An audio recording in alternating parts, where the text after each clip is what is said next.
es la mañana en el continente americano. Cuando atardece en Europa y cae la noche en Asia. Así despierta el continente americano y transcurre el día y la noche en el resto del mundo. La mañana.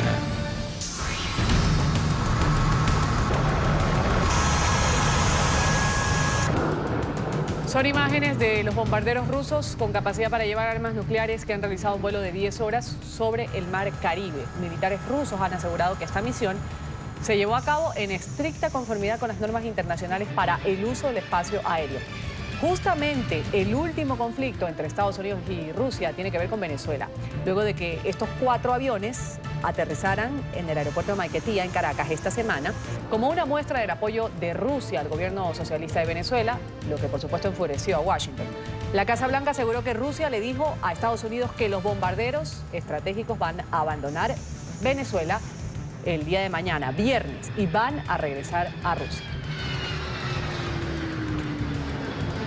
Y mientras tanto, el secretario general de la OEA, Luis Almagro, ha pedido que se tomen las medidas necesarias para verificar, ha dicho, si Venezuela cumple con sus obligaciones de no poseer armas nucleares debido a la presencia de esta escuadrilla de aviones militares rusos. Almagro ha insistido y ha instado al organismo para la proscripción de las armas nucleares en América Latina y el Caribe a comprobar si el régimen de Nicolás Maduro cumple con el tratado de Tlatelolco, que para la desnuclearización del continente, y la presencia de estos aviones que han generado especial preocupación en toda la región, ya que son capaces de transportar, como lo decíamos, armas nucleares.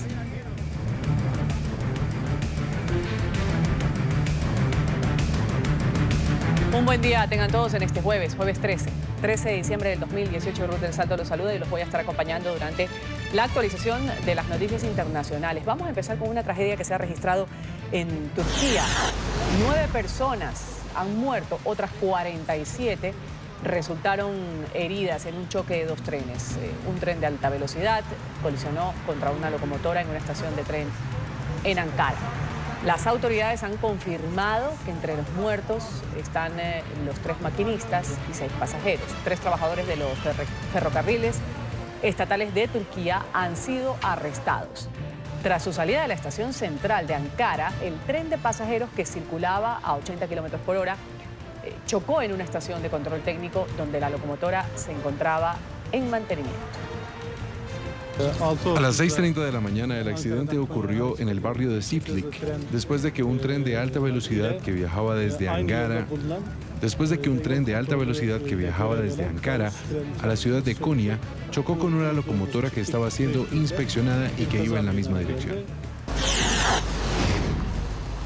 Gianfranco Macri, hermano del presidente de Argentina, Mauricio Macri, ha llegado a los tribunales federales de Buenos Aires para declarar. Es investigado en una presunta red de sobornos entre empresarios y altos cargos de los gobiernos de Néstor Kirchner y Cristina Kirchner. Franco Macri tiene 88 años, padre del mandatario, también estaba llamado a declarar, sin embargo, los abogados han pedido suspender la comparecencia por motivos de salud. Ambos están siendo investigados por el presunto pago de sobornos en la concesión vial del Acceso Norte y Autopistas del Sol, 2 de las principales carreteras de peaje de acceso a Buenos Aires. El presidente de Perú, Martín Vizcarra, ha anunciado la creación de una comisión de alto nivel que va a discutir una reforma política que va a abordar la inmunidad parlamentaria y el voto preferencial. En un extenso mensaje televisado, el mandatario ha afirmado el día de ayer que la reforma política es su siguiente paso tras el referéndum del domingo, en la que los peruanos respaldaron los cambios planteados por el gobierno en sistemas como el judicial y el político. Entre los muchos temas pendientes que abordará esta comisión está la reglamentación del financiamiento de partidos políticos, la inmunidad parlamentaria y el voto preferencial, entre muchas otras propuestas que puedan surgir del trabajo de la comisión. Para impulsar el desarrollo Conversación telefónica entre los presidentes Andrés Manuel López y Donald Trump. Los mandatarios han hablado sobre migración y desarrollo para América Central. El presidente mexicano informó sobre la conversación en su cuenta de Twitter. Indicó que la charla se desarrolló en términos respetuosos y de amistad. López abordó con Trump la posibilidad de crear un programa conjunto de desarrollo y también de empleo para los países que integran el Triángulo del Norte. La propuesta, que integra también a Canadá, busca una solución para los cerca de 6.000 centroamericanos que conforman esta caravana migrante. Cansados de esperar y a recibir esta solicitud de asilo y de permanecer en los albergues de Tijuana, ahí vemos a un grupo de migrantes centroamericanos que ha decidido saltar de manera ilegal la valla fronteriza entre México y Estados Unidos. El objetivo es ser detenidos por la patrulla fronteriza y, una vez bajo su autoridad, realizar el pedido de asilo. Según las autoridades del Instituto Nacional de Migración de México, cerca de 1.000 integrantes de esta caravana migrante han saltado el muro fronterizo.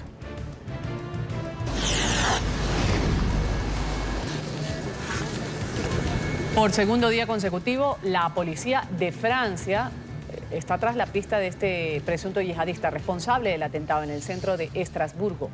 La policía no solo se centra en Francia, sino también la búsqueda está en Alemania y en Suiza. Cherif Chekat, 29 años de edad, el hombre más buscado del país.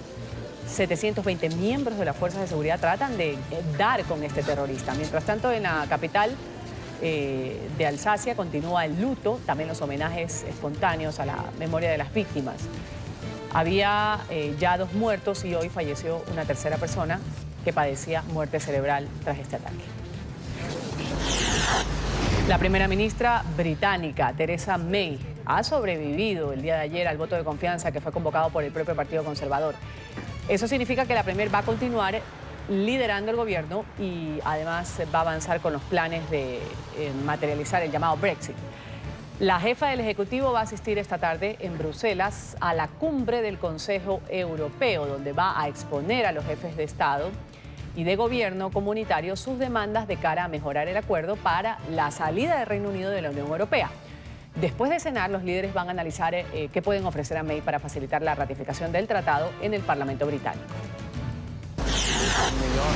Y el mundo entero conoció el mal momento por el que pasaron John y Daniela, esta pareja que vemos en pantalla, una pareja británica que tras comprometerse en Nueva York, qué mala suerte, perdieron el anillo de compromiso que cayó en una alcantarilla y se creía perdido para siempre. Bueno, los dos han sido invitados al show de Ellen DeGeneres, donde no solo contaron su relato, sino que fueron sorprendidos por miembros de la policía de la Gran Manzana, que tras una búsqueda implacable, ¿qué creen? Recuperaron el anillo, como encontrar una aguja en un pajar, literalmente. John le propuso nuevamente matrimonio a su querida ante las cámaras, como si fuera poco. La presentadora del programa les ha regalado $10.000 para que vivan la boda de sus sueños. No conozco ningún lugar del mundo donde un departamento de policía o 2 oficiales puedan regresar al otro día para buscarlo. ¿Y dónde está el anillo ahora? Sigue con el departamento de Nueva York. Sí, es correcto, sigue ahí. Salgan.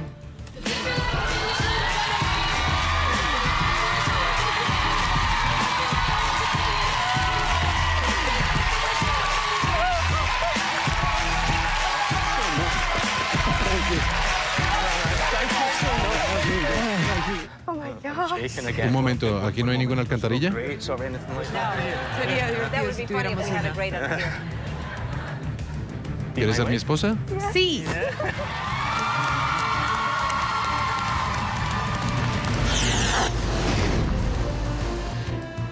Uno de los presos del régimen de Nicolás Maduro ha fallecido el día de ayer en prisión. Se trata de Nelson Martínez, expresidente de Petróleos de Venezuela, que fue detenido en el 2017 por estar involucrado en casos de corrupción dentro de la empresa estatal. Martínez fue encarcelado tras una orden de Nicolás Maduro. Según el exministro de Petróleo en exilio, Rafael Ramírez, el responsable de la muerte es el mandatario, a quien cumplió de no atender el pedido humanitario de liberarlo por su grave estado de salud.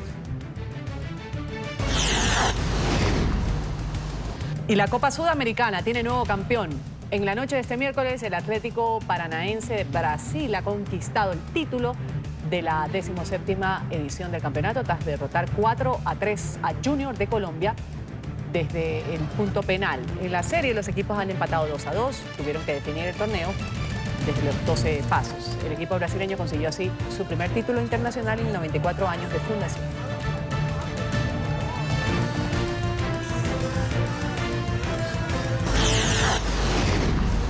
Una situación bastante caótica se registró en la sede del Senado de Colombia. Un ciudadano que asistía a la sesión plenaria, ahí vemos, lanzó una bolsa con 4 ratones desde la tribuna.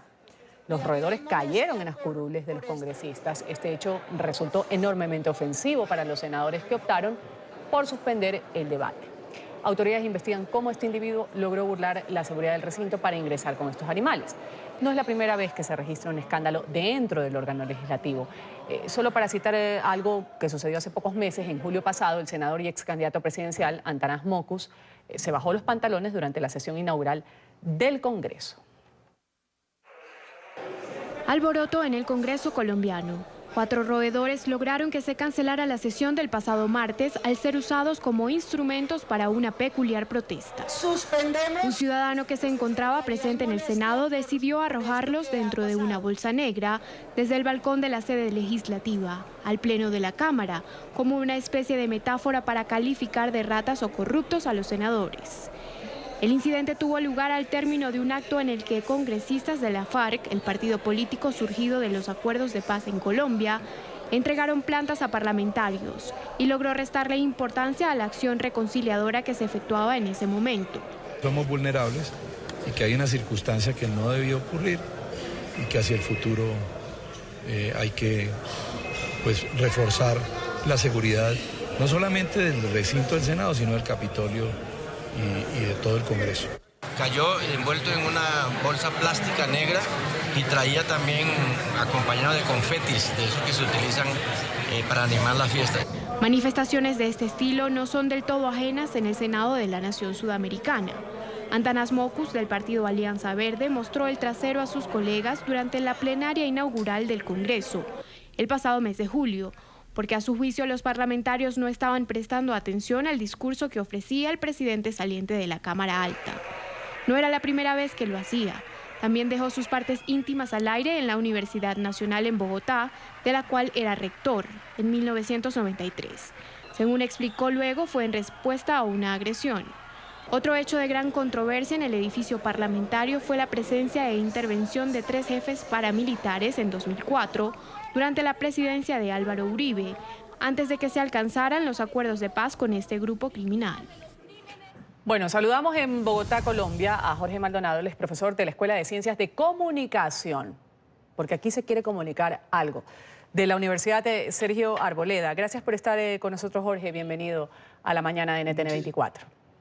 Muchas gracias, Ruth. Buenos días. Buen día. Bueno, como decimos, señor Maldonado, justamente aquí se quiere comunicar algo, ¿no? El hecho de, sin calificar si es bueno o malo, porque ya sabemos por dónde debe estar la respuesta, una persona entra con unos ratones, se los lanza a los legisladores o a los diputados, congresistas, y en otro hecho que cita ahí nuestra periodista, habla de un propio político que muestra su trasero para decir no me están escuchando, aquí estoy. ¿Cómo se dan estas formas de comunicación? ¿Qué es lo que se quiere decir al margen de quizás una situación que ellos dicen no se me ha prestado oídos? Por ejemplo, quien el día de ayer ingresó esos ratones al Congreso. Así es. Bueno, aquí hay un par de casos que llaman la atención. Son 2 situaciones diferentes, 2 momentos de tipo simbólico que se dan en el Senado de la República, que buscan llamar la atención y que quieren decir, hey, un momento, aquí está pasando algo más. Quiero que tengan en cuenta que hay situaciones de orden político, ideológico, económico, que no se están teniendo en cuenta. Entonces llamo la atención. Pero no solo se debe ver de esa manera.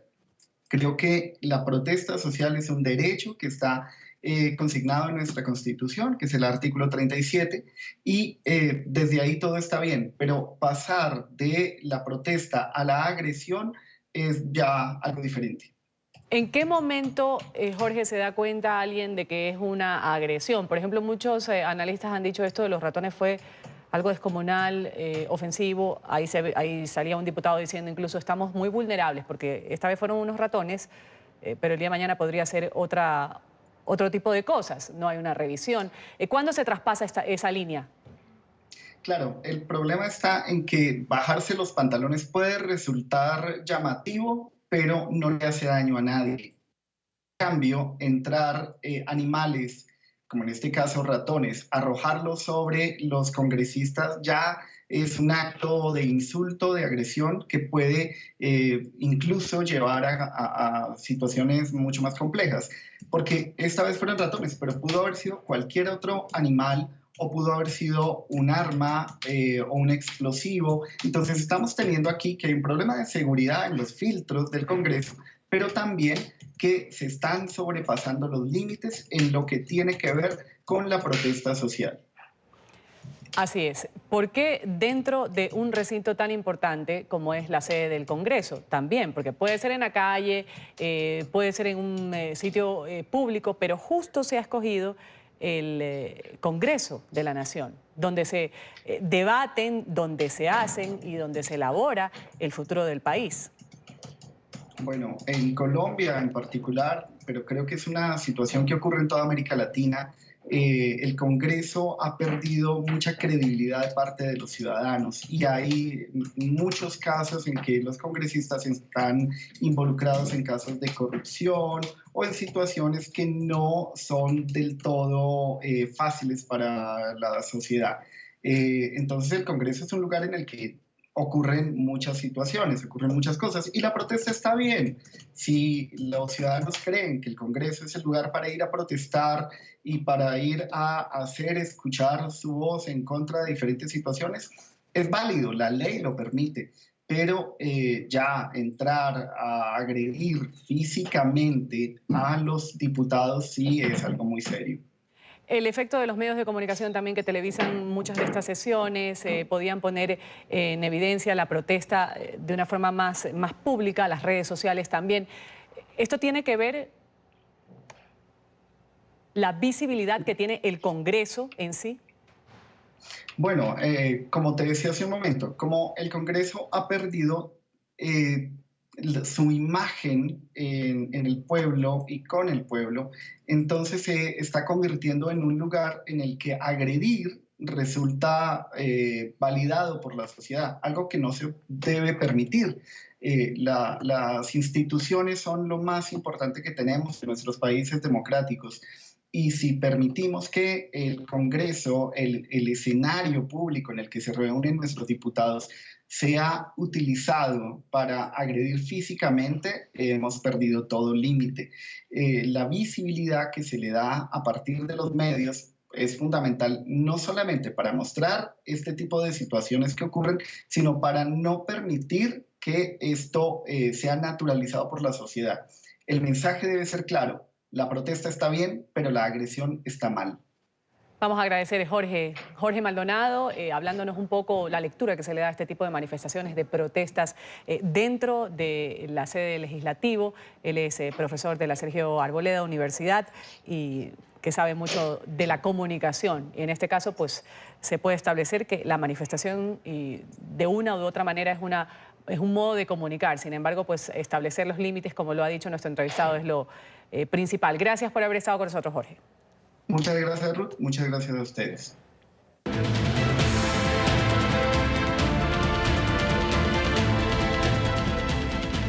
Los periodistas en Miami, Nueva York y Washington ya tienen agenda informativa de lo que es noticia hasta ahora en la Unión Americana. Vamos a hablar del presidente Trump, que debe firmar en los próximos 10 días la ley aprobada por el Congreso. Es el NICA Act. Esta norma consiste en una serie de sanciones económicas contra funcionarios nicaragüenses por violaciones a los derechos humanos durante las protestas antigubernamentales. Emiliana Molina tiene el reporte. Adelante, Emiliana. Ruth, ¿qué tal? Muy buenos días. Así es, esta ley fue aprobada por unanimidad. Impone sanciones individuales a miembros del gobierno de Daniel Ortega y limitará también el acceso de Nicaragua a préstamos internacionales, incluyendo los del Banco Mundial y del Banco Interamericano de Desarrollo. El país atraviesa por una crisis sociopolítica que ha causado cientos de muertos en 8 meses y la NICA solo sería suspendida si Ortega convoca a unas elecciones libres, justas y transparentes de acuerdo al texto de la legislación. El gobierno de Venezuela rechazó que el Congreso de Estados Unidos aprobara el martes esa legislación.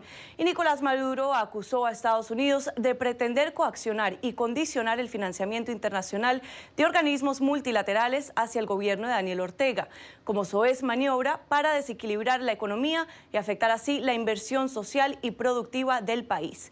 Por ahora, esta legislación solo está esperando la firma del presidente estadounidense. Estamos en directo desde Washington. Emiliana Molina, Ruth, regreso al Centro Internacional de Noticias con ustedes. Emiliana, gracias por ese reporte. Un feliz jueves. En Nueva York, el Consejo de Seguridad de la ONU va a llevar a cabo el día de hoy una sesión especial para evaluar cómo asistir a la comunidad internacional en la lucha contra el terrorismo. Alejandro Rincón nos reporta.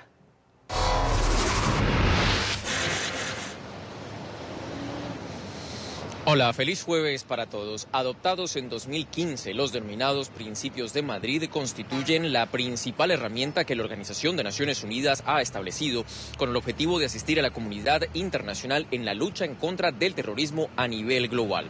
En particular, considera el Consejo de Seguridad de la ONU que la principal amenaza que enfrenta la comunidad internacional es el surgimiento de los denominados combatientes extranjeros, es decir, aquellas personas que se han radicalizado en países donde hay células de grandes organizaciones terroristas y que después de una fase de entrenamiento regresan a sus países de origen con el objetivo de atacar.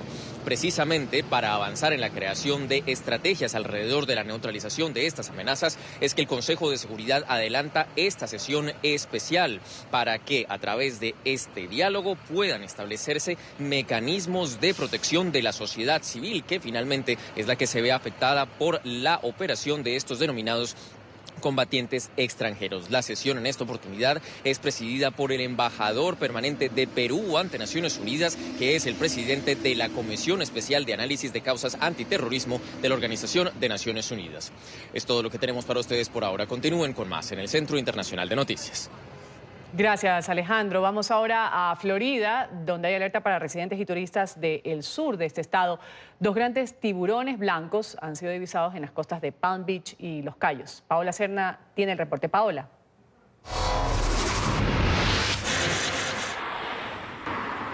Hola, ¿qué tal? Buenos días. Pues bien, la información que ha proporcionado la compañía O-Search, que se encarga de hacer el monitoreo a través de tecnología satelital de diversos tiburones alrededor del mundo, pues se ha notado que 2 tiburones blancos han estado durante los últimos días muy cerca de las costas de la Florida. Uno de ellos es Catherine, un tiburón hembra de unos 1000 kilos de peso y alrededor de 4.5 metros de largo. Se ha encontrado cerca de las costas de Palm Beach. El otro tiburón macho es Nova, que tiene alrededor de 600 kilogramos de peso y unos 3.5 metros de largo. También ha estado muy cerca de los Cayos de la Florida, específicamente de Key West. Aunque no se han presentado ningún tipo de ataque de estos tiburones, pues llama mucho la atención la presencia de estos escualos cerca de las costas del estado de la Florida, sobre todo de la parte sur. Aunque es usual o frecuente que hayan presencia de otro tipo de tiburones, pues el tiburón blanco no está dentro de estas especies y por eso es que ha llamado la atención la información. También les comento que durante este año 2018 se han presentado a nivel mundial 99 ataques de tiburones, 5 de ellos han sido ataques mortales, el resto han sido simplemente ataques que se han presentado de mordeduras de los escualos a los bañistas. En el estado de la Florida es donde se han presentado la mayoría de los ataques, específicamente 33 ataques, tan solo uno de ellos ha sido mortal. La información desde Miami, soy Paola Serna, continúen con más desde nuestros estudios centrales. Buenos días. Un buen día a Paola, gracias por ese reporte. El Sindicato de Actores de Hollywood ha anunciado en las últimas horas los nominados a sus premios. La cinta Nace una estrella, protagonizada por Lady Gaga y Bradley Cooper, opta 4 galardones. El musical Nace una estrella dominó el miércoles las nominaciones a los premios del Sindicato de Actores de Hollywood. El remake romántico se colocó en las listas en las categorías de Mejor Actriz, Actor y Actor de Reparto para Lady Gaga, Bradley Cooper y Sam Elliott respectivamente. También fue nominada a Mejor Elenco, el mayor premio de la noche que disputará con Bohemian Rhapsody, Pantera Negra y Locamente Millonarios. Estos premios celebran a los actores. Es un show de premios que celebra actores por los actores. Sí, exactamente. Y la gente que vota son como nuestros compañeros, así que son miembros de los premios. Así lo hace más especial, que estemos teniendo la validación de la gente con la que trabajamos. En el lado de la televisión, la comedia de Marvelous Mrs. Maisel de Amazon y el drama Ozark de Netflix lideraron las nominaciones con 4 cada una. Aunque fue aclamada por la crítica, Roma, del mexicano Alfonso Cuarón, quedó fuera de los premios. La edición número 25 de esta ceremonia, considerada un termómetro para los Oscars, se celebrará el 27 de enero en Los Ángeles. Vamos aquí a hacer una pausa y cuando retornemos vamos a ver la segunda parte de la entrevista exclusiva del presidente de Colombia, Iván Duque, con nuestra directora Claudia Gurizati.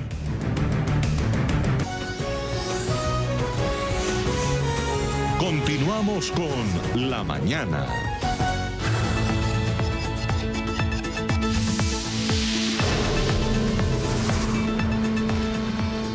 En la entrevista exclusiva que concedió el presidente de Colombia, Iván Duque, a nuestra directora Claudia Gurizati, ahí Duque se ha referido al reciente cambio de cúpula en las fuerzas militares. Ha dicho que no pueden ser identificadas con ninguna ideología gobernante. Esto en referencia a la administración anterior del expresidente Juan Manuel Santos.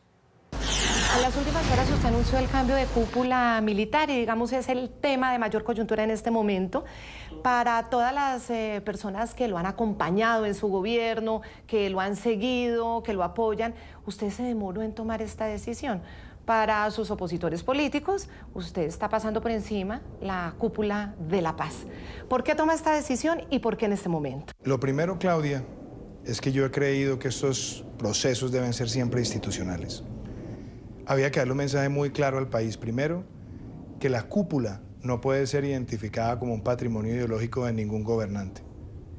La cúpula militar es institucional y por eso durante estos meses trabajé con el general Mejía, con el general Nieto, con el almirante Durán, con el general Bueno, con el general Gómez.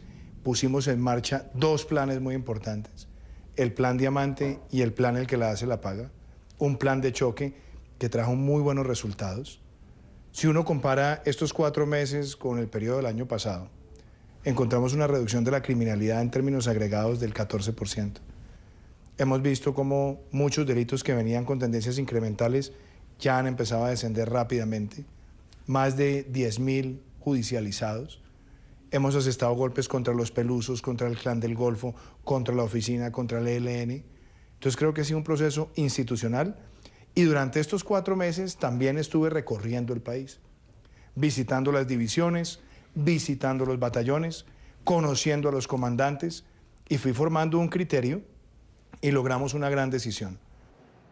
El presidente de Colombia también ha planteado la necesidad de volver a la fumigación como parte de la solución integral a la expansión vertiginosa de los cultivos ilícitos. Reveló que a comienzos del 2019 va a entregar al país evidencia científica de que no habría daño en la salud por cuenta de la fumigación. La línea nuestra ha sido entender, primero, que en Colombia la Corte Constitucional no ha prohibido. Lo que ha dicho es que se tiene que cumplir un protocolo que tiene 6 puntos. Nosotros tenemos muy avanzados 5 puntos y tenemos que garantizar con instrumentos de precisión que no haya un daño colateral en la salud de terceros. ¿Y en qué fecha podrían comenzar las fumigaciones? Es decir, usted dice que han avanzado en 5 requisitos de la Corte Constitucional que puso en septiembre pasado. Quedaría 1. ¿Cuándo creen que la Corte ya tiene esa totalidad para poder avanzar en eso? Yo espero que nosotros podamos entregarle a comienzos del año 2019 ya una serie de elementos de evidencia científica, operativa, logística, que permitan cumplir con ese mandato 6º del protocolo que pide la Corte Constitucional, que es el más complejo, que es lo que ellos llaman evidencia inequívoca de que no hay un daño en la salud. ¿Y usted tiene alguna meta para el 2019, para el final del 2019? Yo quisiera por lo menos quebrar rápidamente la tendencia. Como la tendencia incremental ha sido tan grande, lo primero es poderla quebrar. En lo que llevamos de gobierno hemos erradicado 20.000 hectáreas. ¿Cuál es el reto? De manera forzada, forzosa. En muchos lugares hay resiembra y ese siempre es el reto grande. ¿Cómo logramos que el neto nos permita a nosotros quebrar la tendencia? Si usted me pregunta a mí, yo quisiera que nosotros el año entrante pudiéramos tener un neto de más de 15.000, 20.000 hectáreas, porque eso nos permitiría... Erradicadas. Erradicadas, netas. Y es un reto Pero grande. para eso va a necesitar fumigación, para poderlas mantener sin resiembra. Vamos a necesitar el enfoque integral. Porque ahí es donde nosotros tenemos que ser efectivos. En cortar la cadena de suministro. Sí. En buscar alternativas en los municipios donde tenemos mayor crecimiento, donde puede haber una combinación entre, puede ser fumigación con precisión, o puede ser también sustitución o desarrollo alternativo, o puede ser erradicación forzada. Pero la verdad, Claudia, es que toda la estrategia, con todas las herramientas, nos debe conducir el año entrante a quebrar la tendencia. Y yo que espero que nosotros en estos 4 años podamos realmente superar las 100.000 hectáreas erradicadas. Bueno, y espere la segunda parte de esta entrevista exclusiva al presidente de Colombia, Iván Duque, en el programa La Noche de NTN 24 a las 6 de la tarde, hora Bogotá, Quito y Lima, y en la costa este de Estados Unidos. Vamos a continuar también, y lo vamos a hacer con estas declaraciones que ha hecho pues, el presidente Nicolás Maduro. Justamente el presidente de Venezuela acusa al mandatario de Colombia de estar tras un supuesto complot con Estados Unidos para preparar una guerra contra Venezuela. Lo ha dicho el día de ayer. Habló incluso de mercenarios, según Maduro, que estarían siendo entrenados en Colombia para derrocarlo. En Caracas el tema lo tiene Oliver Fernández. Oliver, adelante. Un buen día para ti, Ruth. Un placer saludarte desde Caracas. Así es, el presidente de la República, Nicolás Maduro, en rueda de prensa ha dicho que desde la Casa Blanca se está gestando un plan supuestamente para asesinarlo. Pero vale destacar, Ruth, que no es la primera vez que el presidente de la República, Nicolás Maduro, denuncia este tipo de planes, al igual que el fallecido presidente Hugo Chávez. Es decir, desde estos 20 años de la llamada Revolución Bolivariana, han denunciado todos los años cualquier cantidad de planes y los ciudadanos siguen esperando estas pruebas. Sin embargo, vale destacar que también dijo que supuestamente hay funcionarios del gobierno norteamericano que están decididos a derrocarlo y que supuestamente desde Colombia también se está gestando una base para tratar de sacarlo del poder. También ha dicho el presidente de la República, Nicolás Maduro, que esta guerra le pudiera explotar incluso al propio presidente de Colombia, Iván Duque, en su propia cara. Pero vamos a ver entonces el siguiente informe. Porque están preparando una guerra contra Venezuela. Y esa guerra se les va a estrellar en el hocico a usted, señor Iván Duque, yo. Nicolás Maduro insiste en un conflicto bélico que supuestamente busca sacarlo del poder. Que desde la Casa Blanca se prepara para violentar la democracia venezolana, para asesinarme y para imponer un gobierno dictatorial en Venezuela. Volvió a señalar a Colombia de estar implicado en ese complot que, según él, la Casa Blanca dejó en manos de su asesor de seguridad nacional, John Bolton. Sin mostrar pruebas, apuntó a la base aérea de Tolemaida como supuesto centro de operaciones. Y en esa base aérea se están entrenando otro grupo de mercenarios que son adoctrinados dentro de un solo plan: atacar a Venezuela. La arremetida de Maduro también incluyó una respuesta al presidente Iván Duque, quien había señalado en entrevista con Claudia Gurizati, directora de Noticias RCN y NTN 24, que la presencia de bombarderos rusos en Venezuela es un acto inamistoso. Inamistoso es preparar paramilitares en Colombia para atacar a Venezuela, para matar al presidente de Venezuela. Eso sí es inamistoso, Iván Duque. El líder chavista aprovechó para recordar que será presidente mínimo hasta 2025. Porque no sé si voy por la reelección. Y envió un mensaje a los diplomáticos de los países que ya anunciaron que no lo reconocerán como presidente. Quien se quiera ir con su embajador, ahí está el aeropuerto de Maiquetía. Váyanse de aquí. Tras una conversación con el Kremlin, hoy Estados Unidos informó que los aviones supersónicos que llegaron desde Rusia el lunes solo permanecerán en Venezuela hasta el viernes próximo. Ruth, por su parte, el presidente de Colombia, Iván Duque, rechazó estas declaraciones. Dijo que Colombia jamás ha agredido a ningún país de la región, que nunca ha estado en su política una acción bélica en contra de nadie. También dijo que Colombia entera debe rechazar estas declaraciones del presidente de la República, Nicolás Maduro, que de alguna manera buscan distraer la atención, sobre todo por la crisis humanitaria que se registra en Venezuela, la crisis migratoria, y también ha dicho que Colombia es respetuosa del derecho internacional. Veamos.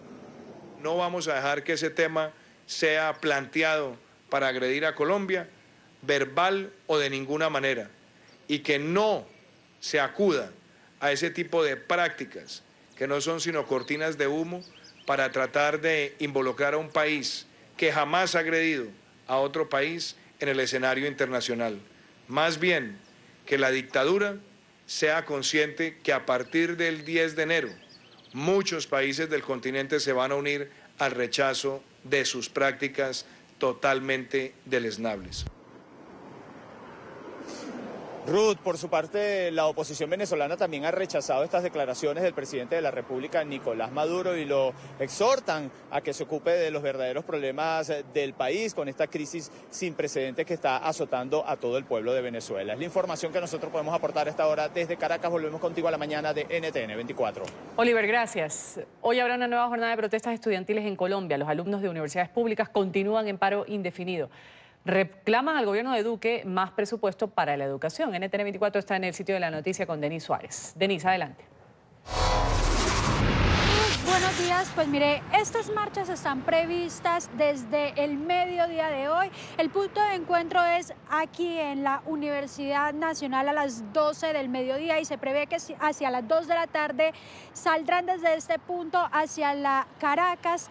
De allí tomarán la carrera séptima, después la calle 19 para llegar al Parque de los Periodistas. Mire, quiero que observen a esta hora el panorama, a esta hora a las afueras de la Universidad Nacional. Como ustedes pueden observar, es de total normalidad aquí en la capital del país. Los estudiantes han manifestado que van a continuar con sus políticas para exigir una mejor educación pública en la educación superior. También para hoy aquí en la capital del país se tiene prevista la ciclovía nocturna, por lo que se prevén mayores congestiones vehiculares aquí en la capital del país. La ciclovía empezará desde las 6 de la tarde hasta la medianoche y se cerrarán o se verán afectadas vías como la avenida Boyacá, aquí la calle 26 y también la carrera séptima. Pues esta es la información que se registra a esta hora desde la Universidad Nacional. Continúen ustedes con más información. Muchas gracias por ese reporte, corte comercial, y enseguida vamos a hablar de la tragedia que vive Turquía el día de hoy por el choque de dos trenes.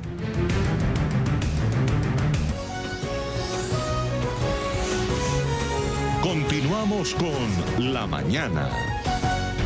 Continuamos con más del programa La Mañana de NTN 24, revisando lo que es noticia. Lo decíamos hace un momento de esta tragedia que se ha vivido en Turquía. 9 personas han fallecido, 47 resultaron heridas tras el choque de dos trenes. Un tren de alta velocidad colisionó con una locomotora en una estación de tren en Ankara.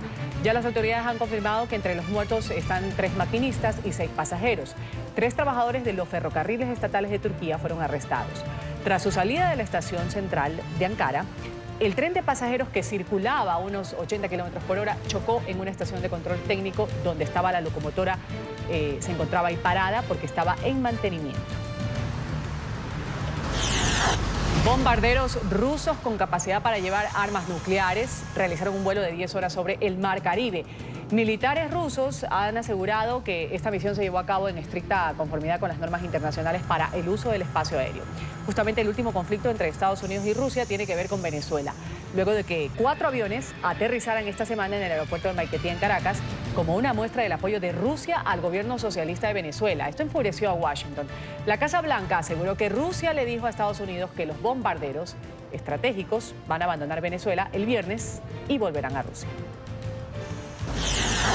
Gianfranco Macri, hermano del presidente de Argentina, Mauricio Macri, ha llegado a los tribunales federales de Buenos Aires para declarar. Es investigado en una presunta red de sobornos entre empresarios y altos cargos de los gobiernos de Néstor Kirchner y Cristina Fernández.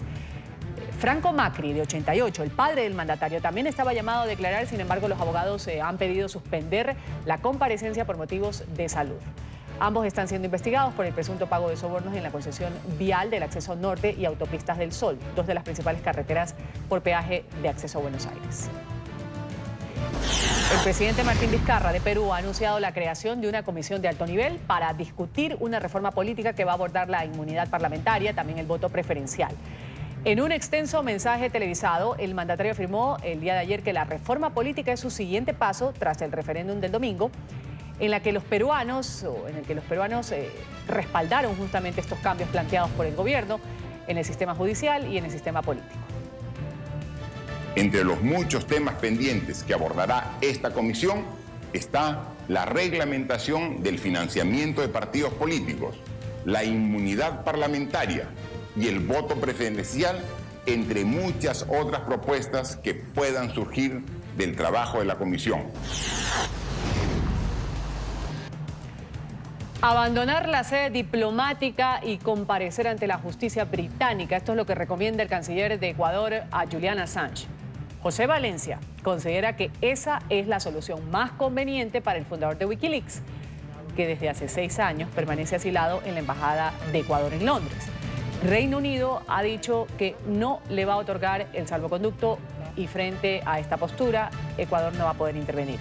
Valencia agregó que el único que se obliga al gobierno, o lo único que le obliga al gobierno de Lenín Moreno es darle garantías dentro de la sede diplomática. Si deja el lugar, Assange puede ser deportado a Estados Unidos, donde podría ser juzgado por la publicación de documentos confidenciales a través de su página de internet, Wikileaks. Y por segundo día consecutivo, la policía en Francia busca al presunto yihadista responsable del atentado en el centro de Estrasburgo.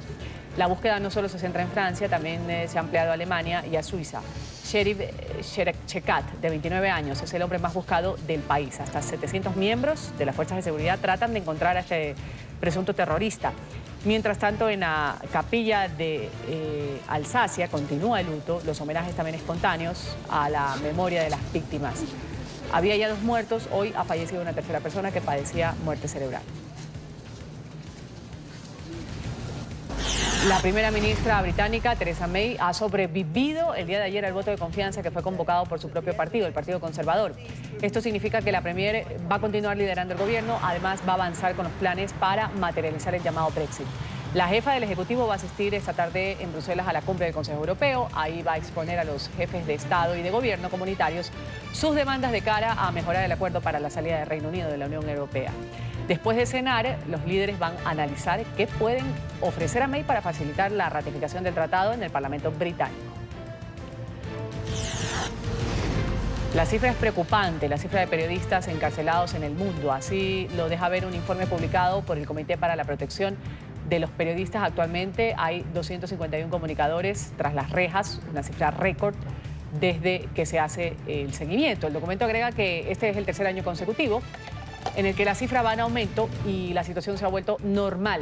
La lista de los países con periodistas detenidos la lidera Turquía, 68 periodistas están presos, seguido por China con 47, Egipto 25 y Arabia Saudí 16. Cerca del 70% de los periodistas que se encuentran en prisión en todo el mundo lo están por delitos contra el Estado. Los republicanos desafían a Donald Trump en el Senado. Este pasado miércoles, varios congresistas conservadores se han unido y unieron fuerzas con los demócratas para hacer avanzar una resolución que pondría fin a la colaboración de los Estados Unidos con la coalición liderada por Arabia Saudí en la guerra en Yemen. La iniciativa ha contado con 60 votos necesarios en la Cámara Alta. El propio presidente Trump ha amenazado con vetar la resolución de ser aprobada. Los legisladores han expresado su descontento con el reino saudí precisamente por el asesinato del periodista turco Jamal Khashoggi y por la falta de periodista árabe, y por la falta de una respuesta contundente por parte de la Casa Blanca ante el crimen. Cansados de esperar a recibir estas solicitudes de asilo y de permanecer en los albergues de Tijuana, así dicen sentirse este grupo de migrantes centroamericanos que ayer saltó de manera ilegal la valla fronteriza entre México y Estados Unidos. El objetivo, dicen, es ser detenidos por la patrulla fronteriza y una vez bajo la autoridad, realizar el pedido de asilo. Según las autoridades del Instituto Nacional de Migración de México, cerca de 1000 integrantes de la caravana migrante ha saltado este muro fronterizo.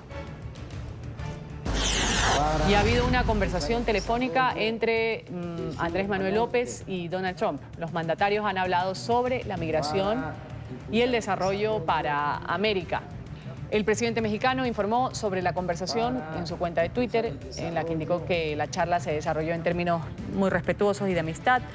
López abordó con Trump la posibilidad de crear un programa conjunto de desarrollo y de empleo también para los países que integran el Triángulo del Norte. La propuesta que integra también a Canadá, busca una solución para los cerca de 6.000 centroamericanos que conforman esta caravana migrante.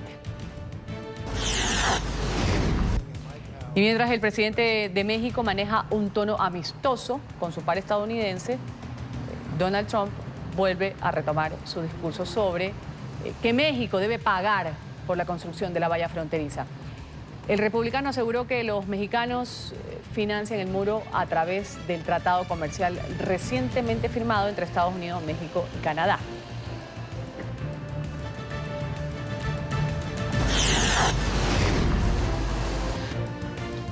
Ahí vemos estos paisajes hermosos en China. El agua de la cascada Helen se ha congelado por las bajas temperaturas. Esto ha quedado registrado en los últimos días y deja esta cortina de hielo traslúcida, degradada. Se ha convertido en un atractivo significativo para los turistas en el noroeste del país. Expertos aseguran que con la ola de frío el paisaje podría permanecer al menos 2 meses así.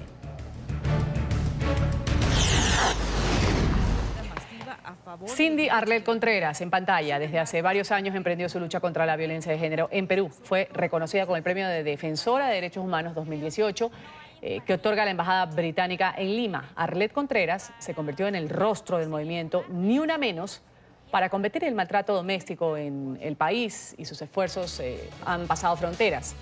Fue reconocida por la revista Time como una de las personas más influyentes del año. En el 2015, quien era su novio le propinó una golpiza en un hotel. Su deplorable acto fue grabado por las cámaras de seguridad. Esto le sirvió para llevar al agresor a los tribunales, y desde ese momento ella alzó su voz en defensa de las mujeres abusadas a manos de su pareja.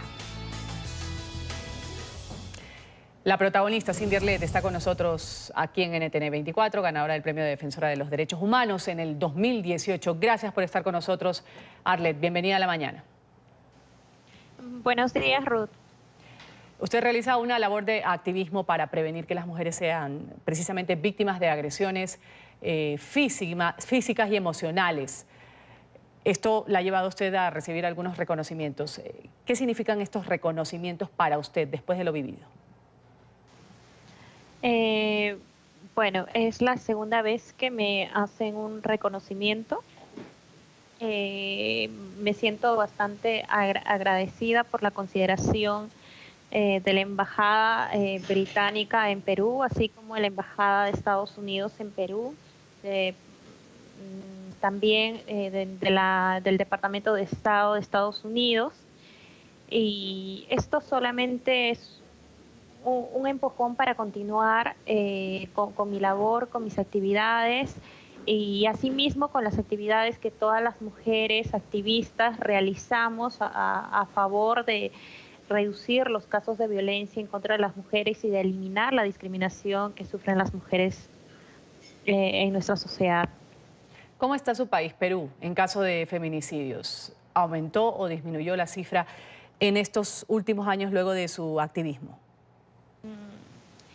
Lamento comentarte que para este año se han superado las cifras de total de feminicidios que se han reportado el año pasado, el 2017, y en un promedio de 8 años estas cifras son aún más altas y no se ha acabado el año. La verdad que estamos pasando un momento bastante duro. La lucha en contra de la violencia hacia la mujer ha generado también de que los agresores sean aún más violentos con nosotras, más aún cuando los operadores de justicia no nos atienden oportunamente. Ya vamos a pasar a los operadores de justicia. Justamente, según información, su agresor estuvo detenido, luego quedó en libertad. ¿Hay debilidad en la ley peruana con respecto a casos como el suyo? El problema en realidad radica con mucha fuerza en la resistencia que se tiene en los operadores de justicia para poder atender estos casos. No todos los operadores de justicia están sensibilizados en el tema, no tienen esa conciencia de poder ponerle freno a casos de violencia en contra de las mujeres. En realidad hay poca voluntad de parte de muchos de ellos, sin que esto signifique de que todos los operadores de justicia no cumplen adecuadamente sus labores, pero necesitamos que todos cumplan sus funciones adecuadamente. Muchas mujeres se han animado a hablar, a denunciar, a seguir con un proceso judicial. Sin embargo, no hay una respuesta efectiva de parte de los jueces, de parte del Ministerio Público, y esto genera que esta mujer se encuentre inclusive en una situación más expuesta a su atacante, porque si no hay medidas, si no hay formas de poder brindar seguridad a las mujeres, pues entonces la violencia va a seguir perpetuándose y cada vez con más fuerza, y es lo que está sucediendo en el país. No estamos obteniendo los resultados que deberíamos de obtener de parte de los operadores de justicia, entre comillas. Claro, ahora hablando de lo emocional, de lo psicológico, ¿cuántas secuelas deja en la vida de una persona que constantemente es maltratada, no solo físicamente, sino también verbalmente, porque estas prácticas a veces golpean más que los puños, ¿no? Sí, si bien es cierto, la violencia podría iniciarse con un agravio físico, psicológico, de un hombre hacia una mujer, que es violencia de género, violencia en contra de la mujer, como gusten llamarlo, pero esta violencia se extiende cuando esta mujer, al momento de hablar y de hacer prevalecer sus derechos y buscar justicia, no lo consigue. Me puedo poner como ejemplo, y en realidad considero que no solamente he sido violentada por mi expareja, sino también he sido violentada por el sistema de justicia, entre comillas, indolente, que me tiene más de 3 años luchando para que mi caso quede, pueda tener una sanción ejemplificadora, pueda ser sancionado como corresponde, y esto pueda servir de esperanza a otras mujeres, porque no sucede nada si denuncias a un hombre que te ha violentado, y eso genera un mensaje de impunidad y también anima a estos agresores a que sigan atacando a las mujeres. Es por eso que vemos tantos casos de violencia repetidos y de formas tan similares a las anteriores. Justamente, Cindy, como para concluir, ahí veíamos y repetíamos el video del momento de la agresión de la que usted fue víctima en un hotel. Si lo podemos poner, por favor, lo hemos puesto ahí, ahí está. Justamente ella es Cindy.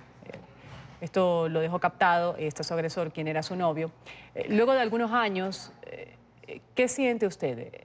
¿Qué falta para que, por ejemplo, su caso en particular, a nivel de la justicia, no quede en la impunidad y se llegue a una reflexión social sobre el maltrato a la mujer, que no solo tiene que ver con la golpiza que usted recibió en este caso?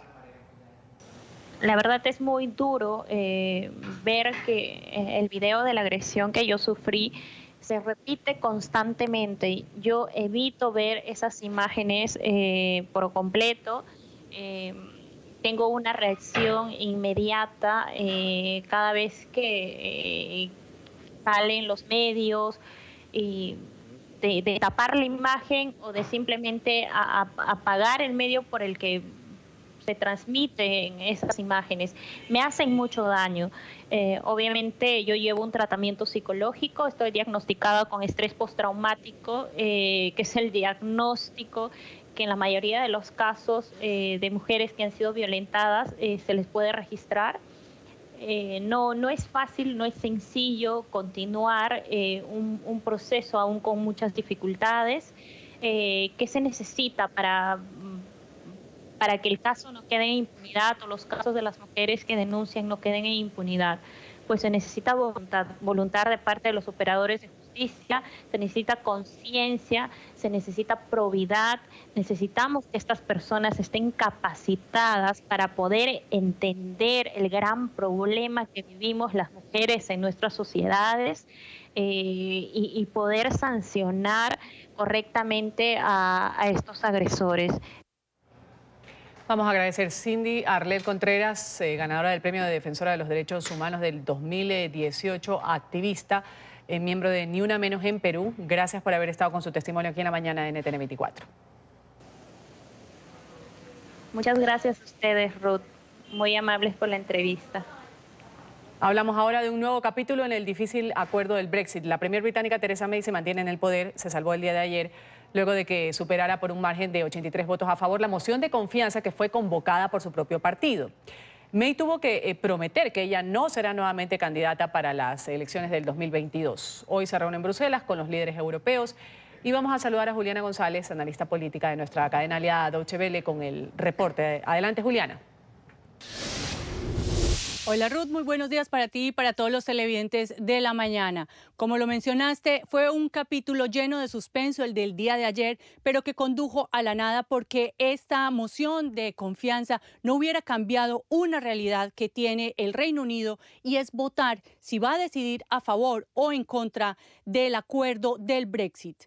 Se dice que los demás partidos en Reino Unido están bastante divididos. Por un lado tenemos a los escoceses y a los irlandeses que se sienten, digamos, sienten una negligencia de este acuerdo frente a sus posturas, tanto así que, por ejemplo, el país de Escocia quiso adoptar unas leyes europeas dentro de su constitución, lo cual ha generado, por supuesto, unos roces en el interior del país. Hoy está Theresa May buscando nuevas concesiones para que la línea dura de esos brexitarios encuentre algo, digamos, de qué agarrarse y votar a favor de ese acuerdo. Ella ha sido muy clara en decir, este es el mejor acuerdo posible en el escenario que teníamos. Hoy en día la premier May tiene tres posibilidades. La primera es que el Parlamento vote a favor del acuerdo del Brexit y de esta manera se logre un Brexit organizado, un Brexit, si se quiere, suave. Van a perder los privilegios que tenían en este pacto de la Unión Europea, pero sin lugar a dudas van a salir con todos los temas reglamentados. El segundo es, por supuesto, que el Parlamento británico, por diferentes motivos, vote en contra de este Brexit y quieran salir rápidamente sin ningún acuerdo. Y por último está que ella eche para atrás el artículo 50 que permite que el país salga de la Unión Europea. Un escenario improbable, y es muy improbable también que hoy reciba concesiones. El 21 de enero será la votación definitiva en el Parlamento y quizá en ese momento la Unión Europea haga alguna concesión para los británicos. Este es todo el reporte desde aquí, Ruth. Sigan ustedes en estudio. Gracias, y vamos a seguir luego del corte comercial. Vamos a retornar con la información deportiva. Vamos a hablar además de la pista para recibir el 2019 en Nueva York. 2019. El número 19 justamente ya ha llegado a la icónica Times Square y fue iluminado, y iniciando así el conteo regresivo oficial para la llegada de este nuevo año.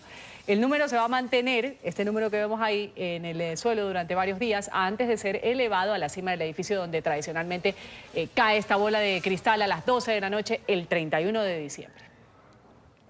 A todos por su sintonía con la mañana de NTN 24. Llega ya Club de Prensa con Gustavo Alegret. Va a hablar sobre Theresa May, la primera ministra británica que anoche sobrevivió a esta moción de censura de su propio partido. Adelante, Gustavo.